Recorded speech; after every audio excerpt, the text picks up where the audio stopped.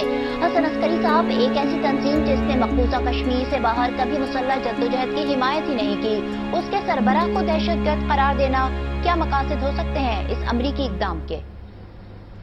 دیکھیے، اس کی دو بڑی وجوہات ہیں۔ پہلی وجہ تو یہ ہے کہ ہندوستان کی مودی کی حکومت جو ہے وہ کشمیر کے حقوق کی جدوجہد کو دہشت گردی قرار دیتی ہے، اور ایسی دہشت گردی جو بقول ہندوستان جو پاکستان میں بیٹھی ہوئی کچھ تنظیمیں کرتی ہیں۔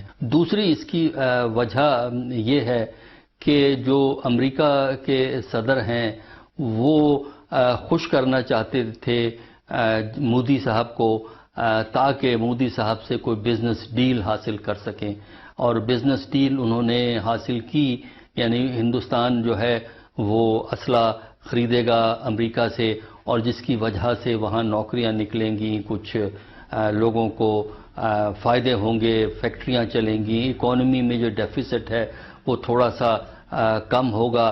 مودی صاحب چونکہ بزنس مین، ٹرمپ صاحب چونکہ بزنس مین ہیں، اس کی وجہ سے وہ ہر امریکہ کے تعلق کو اپنے اقتصادی فائدے کے حوالے سے دیکھتے ہیں۔ حسن عسکری صاحب، بہت شکریہ آپ کے وقت کا۔